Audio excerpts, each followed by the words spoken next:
Hello, everyone. This is Dr. Alex Avila with Love University, and we're back. I'm an author, psychologist, and speaker. Every week, we talk about how to love ourselves, others, and a higher nature, how to improve our finances, career, health, relationships, and spirituality. And today, we're going to talk about a very important topic.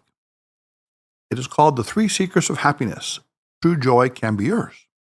Happiness, a wise master once said, is only happiness if you don't know why it exists.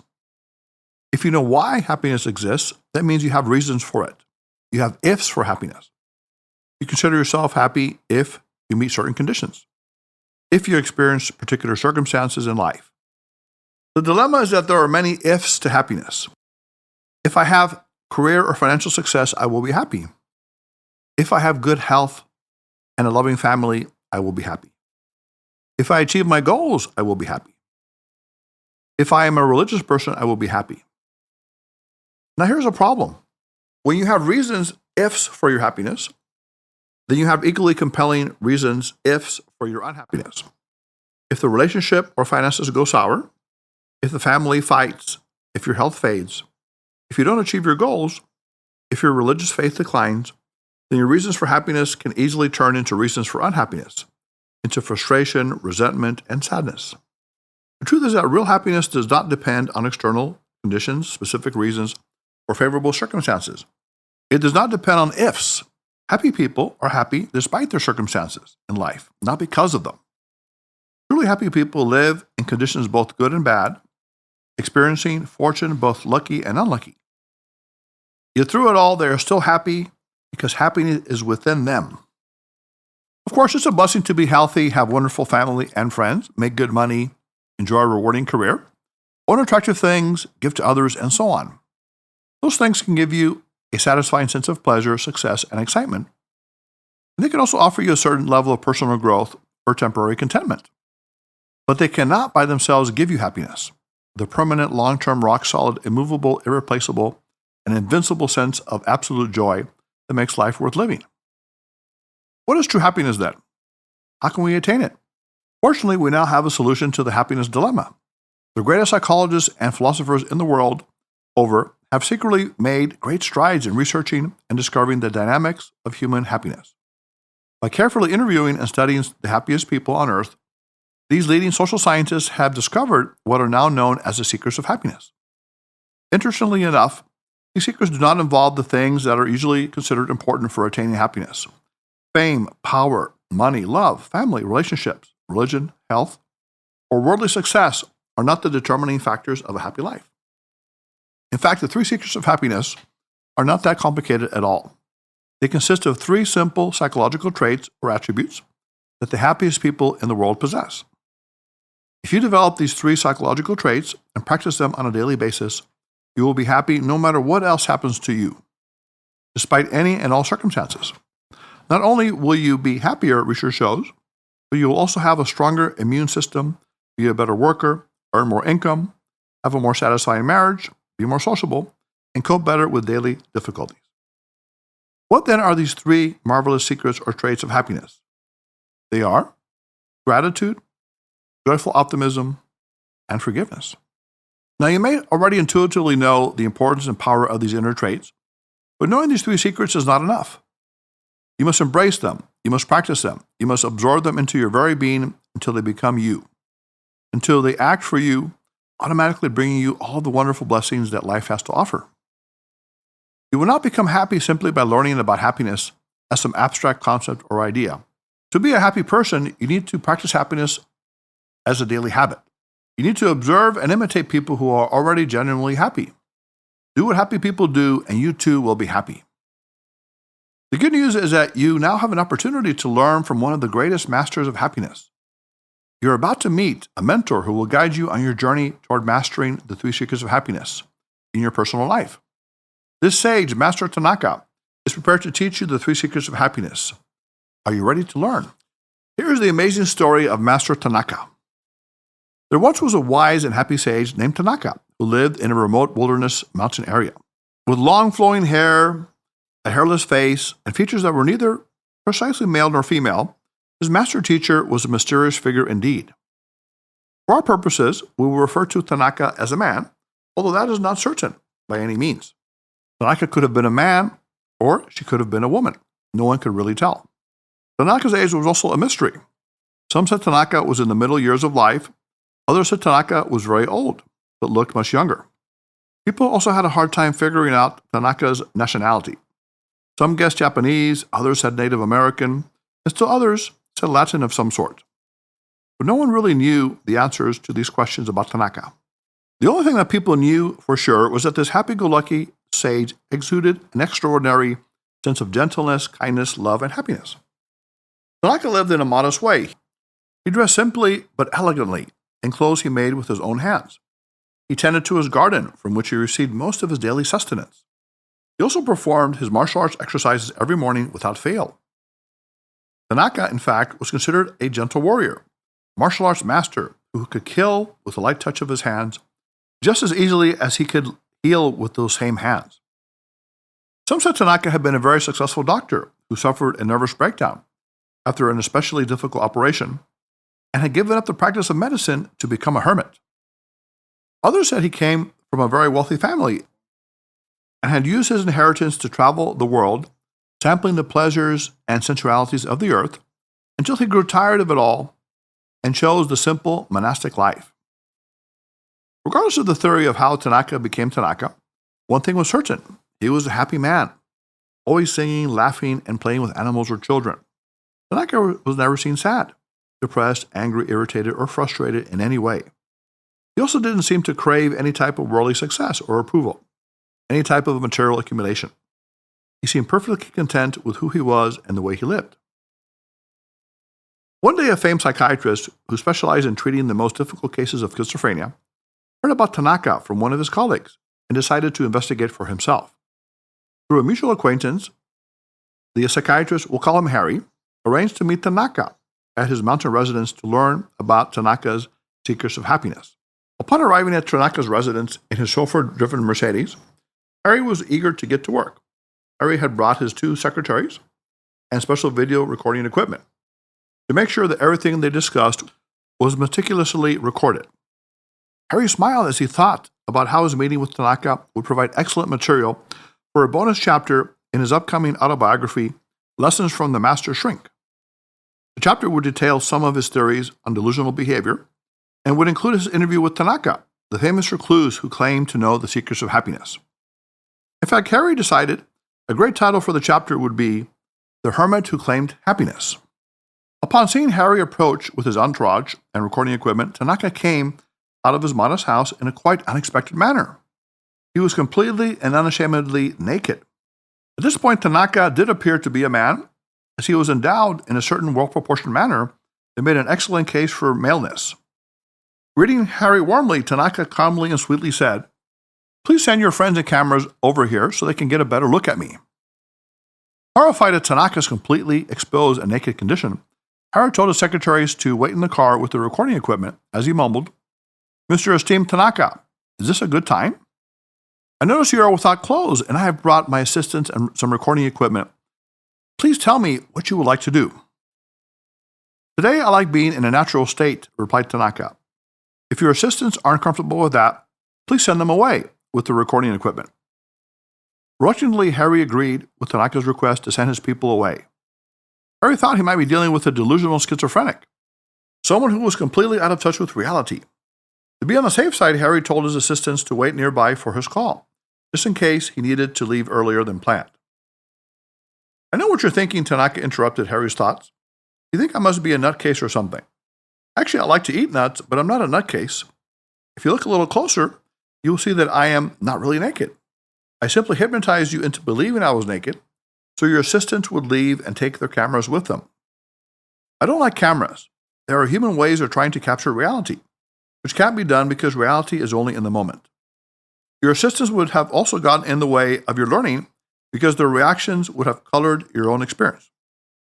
Now the obstacles have been removed and you can learn with pure awareness."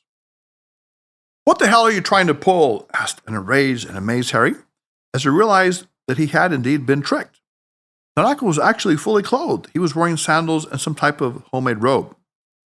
Tanaka also had a mischievous grin on his face that made Harry even more irritated. When Tanaka didn't answer, He just kept looking at Harry with that same silly grin. Harry tried again to get a response from Tanaka, this time using his most neutral professional tone. Mr. Tanaka, you are indeed a very complicated man. I see that you're playing little tricks on me, but I really have no time for games. The clock is ticking. Do you know who I am? Do you know who I am? Asked Tanaka as he burst into uncontrollable laughter and began doing a strange little chicken dance, flapping his arms, making chicken sounds, and hopping and skipping with childish delight. It was an odd spectacle, thought Harry, but also strangely infectious, even somewhat endearing.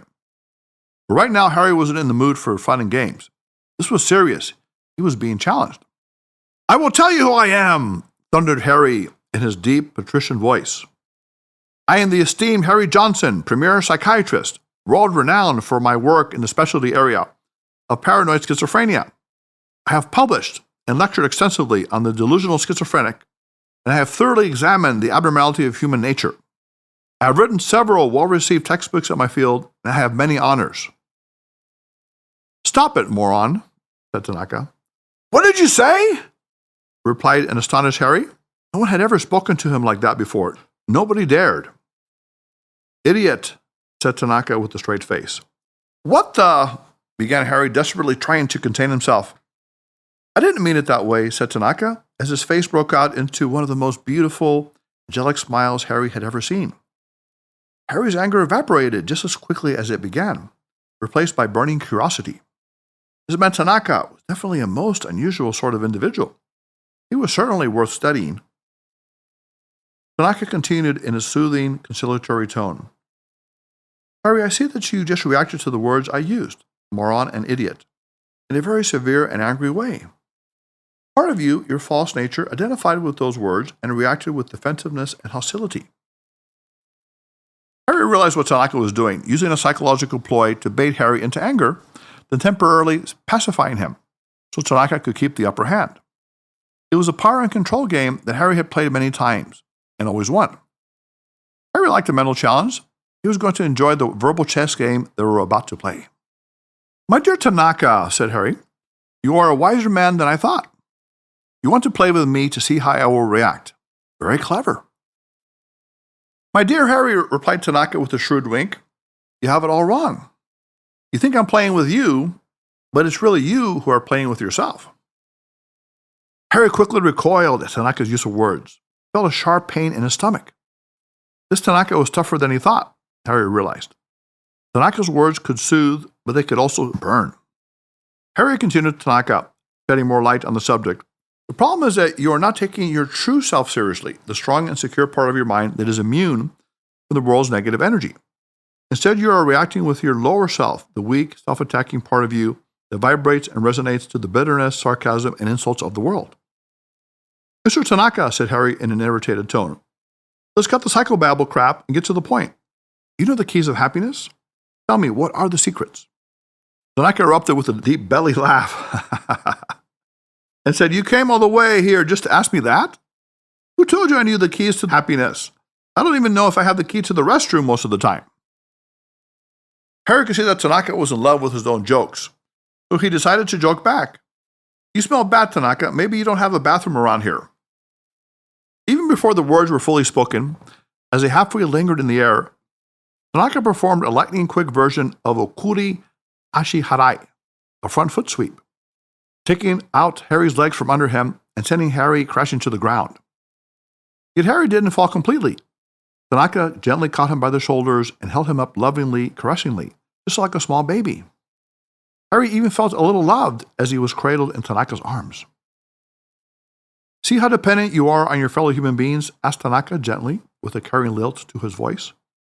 You need to find people who can sweep you off your feet, but who won't let you down. As Tanaka spoke, he tenderly carried Harry and carefully placed him in a chair under the shade of a tall pine tree. Scared and impressed, Harry simply said the first words that came to mind. Thank you. Satisfied now that Harry had the right attitude to learn, Tanaka began the first lesson.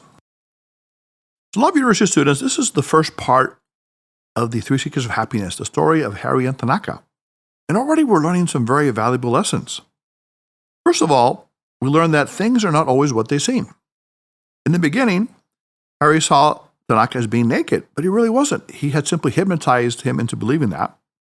And Harry, the psychiatrist, also believed that Tanaka was arrogant and a so-called SOB, but actually he was loving and he wanted to help Harry. So we learned to look beneath the surface to the true nature of things in the story, to put aside prejudgments. In psychology, there's something called first impressions are often the last impressions. You might meet someone that seems very nice, but you immediately think they're great, and then you learn things about them that is not so great. Maybe they're gossipers, backstabbers, or critical people. Or on the other hand, you might meet someone who seems apparently standoffish or cold when you first meet them, but later on you realize they were having a bad day, and they're really a very gentle, loving kind of person. The second thing we need to think about in making judgments is that sometimes we judge something on what we call good or bad. So we might lose a job or a relationship, and we feel maybe depressed, and we feel this is a terrible thing. But later we realize that that actually opened the door for a better job or a better relationship. Or on the other hand, you might have been promoted, for example, in a job, but then you realize this job is terrible for you, and you're stuck in it. So what seemed bad is good, what seemed good may be bad. So we need to be open to looking to the deeper nature of things. The other thing we learned about this initial part of the story is that people often attach themselves to words that injure them. In the story, Tanaka called Harry words like moron and idiot, and Harry reacted with great anger. But Tanaka pointed out that he was reacting from his false or lower self, the part of the mind that reacts to sarcasm, negativity, and insults. But we also learned that there's another part of our mind that's our true self, our authentic nature, that is above insults and negativity. It's immune to it. If you're connected to this higher mental nature, it's like you are air and the negative people and comments of the world are a stick. As air, you can't be injured by sticks because they are entirely different elements that have nothing in common. And finally, we learn from the first part of the story that we are interdependent. On the one hand, we are attracted to exciting and interesting people that can sweep us off our feet, but we also need people who we can hold onto at times that can take care of us. So we are interdependent. We can be independent at times. Other times we need to be dependent on people that can help us move beyond our stuck places in life. Love University students, there's a lot more to learn here, and we're going to find out what Harry learns in the next few shows, the secrets of happiness. And he learns them in very unusual ways, unexpected ways that will transform his life and will hopefully transform yours as well. So Love University students, if you want to comment on today's show, if you have a show idea, or if you want to be on a future show, you can reach us at 310-226-8090. Visit us at loveuniversity.love. Write to us at loveuniversitylove@gmail.com. You can download the podcast on Podbean, Spotify, SoundCloud, and iTunes. You can like us and follow us on Facebook and Instagram at Love University Podcast. And you can follow us on X at LoveW Podcast. And finally, if you want to pick up a copy of the book, The 3 Secrets of Happiness, it's available at Amazon.com, BarnesandNobles.com, and other online bookstores. So until next time, Love University students, please put away your notebooks, your iPads, your phones. Go out this week and look for the 3 Secrets of Happiness and be those secrets. Until next time, this is Dr. Avila. Class is now dismissed.